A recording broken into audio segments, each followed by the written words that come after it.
Boa noite a todos, caríssimos, caríssimas estudantes do ensino médio. Estamos aqui com mais um tema importante e hoje eu irei falar sobre a Revolução Francesa. O objetivo deste vídeo é produzir material para que possa ser utilizado no ensino híbrido. Enquanto você está na sua casa, você pode continuar os estudos, aprofundando nas pesquisas, e em sala de aula nós vamos continuar debatendo de forma presencial aquilo que você pesquisou e viu na sua casa.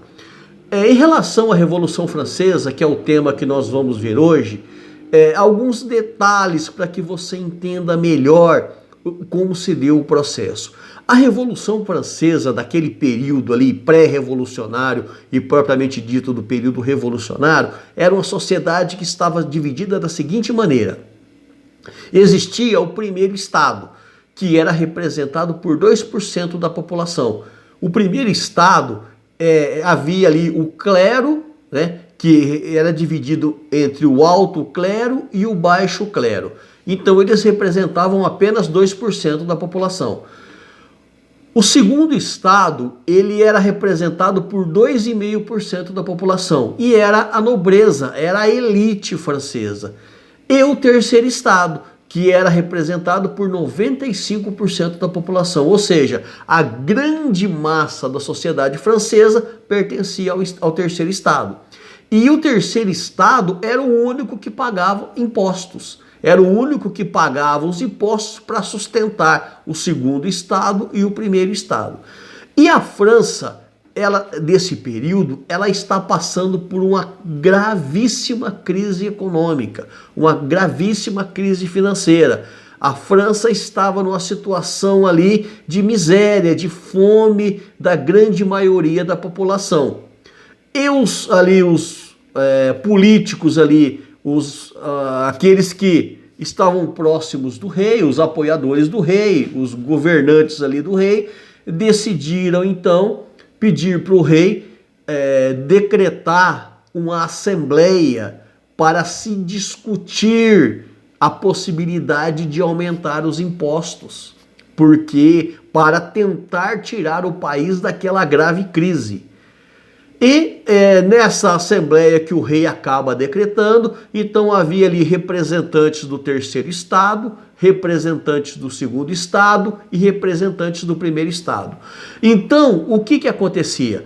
Se o primeiro e o segundo estado votassem sobre determinado tema, então o terceiro estado perdia, porque eram 3 votos, a maioria vence. Geralmente o primeiro e o segundo estado combinavam de votar junto e quase nunca o terceiro estado ganhava. Então todas as propostas do terceiro estado eram rejeitadas quando o primeiro e o segundo estados combinavam de votar de maneira igual. Então, na expectativa de que o aumento dos impostos seriam aprovados, os representantes do terceiro estado, eles não aceitam e começam ali a se combater as propostas do primeiro e do segundo estado, que era elevar os impostos e aumentar a carga sobre a população.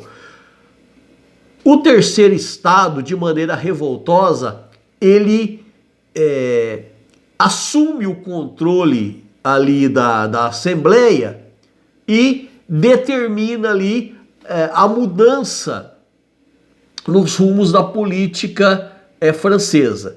Então aconteceu ali na França, neste momento, algo que viria marcar a história do mundo, a Revolução Francesa. O terceiro estado ali toma conta ali da Assembleia e a revolução ela vai para as ruas. Então começa ali na França um período caótico de revoluções.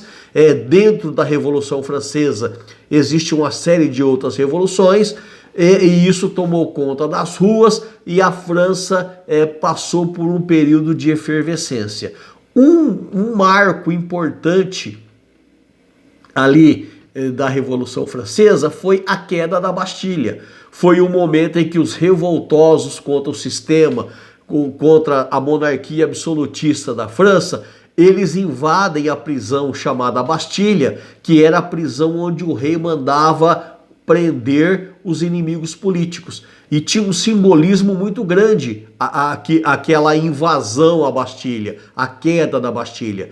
Porque quando os revoltosos ali tomaram a Bastilha, aquela fortaleza que pertencia ao Estado, ao soberano, ao monarca da França, quando ela foi invadida, simbolizava ali a ruptura, o desmoronamento daquela velha hierarquia, daquela velha política, daquele velho sistema da França.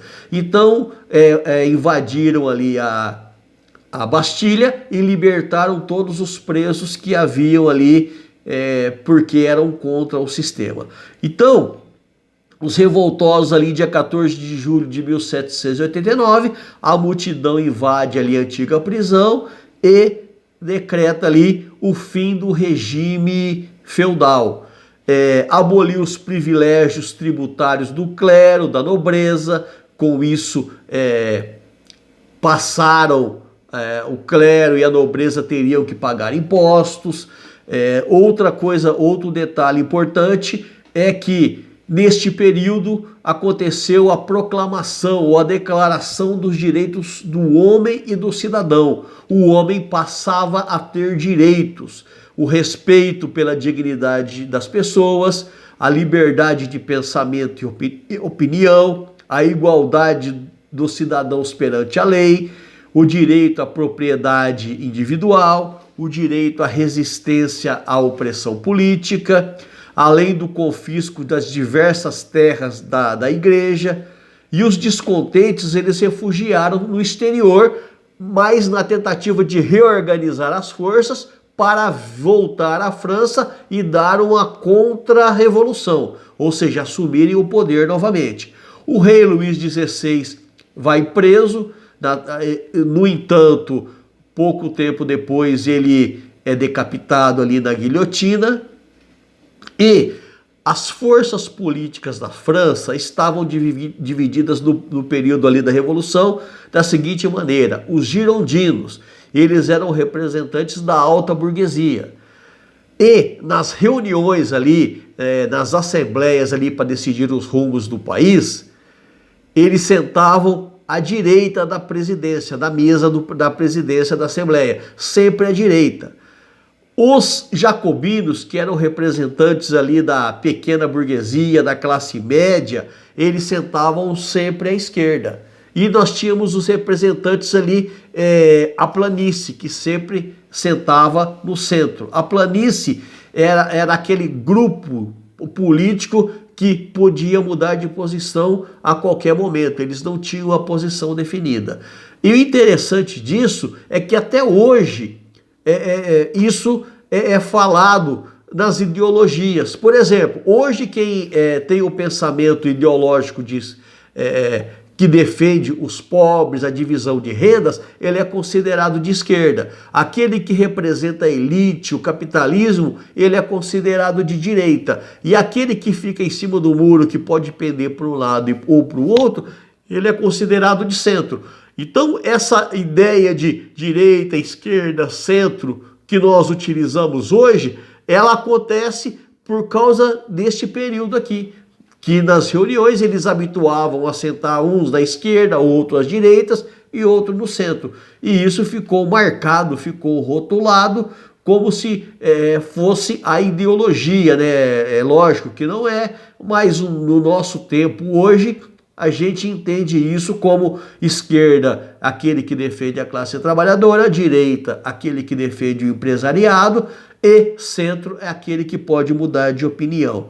Então a Revolução Francesa foi um período terrível, que aconteceram muita morte, muita violência, e sobre o lema da liberdade, igualdade e fraternidade, os franceses saíram às ruas para mudar, buscar um novo sistema, não a monarquia absolutista de Luís XVI, que todo o poder se concentrava em sua mão e ele dividia as benesses do poder com a elite, enquanto a classe trabalhadora estava passando necessidade, na miséria e ainda tendo que pagar altas taxas de impostos.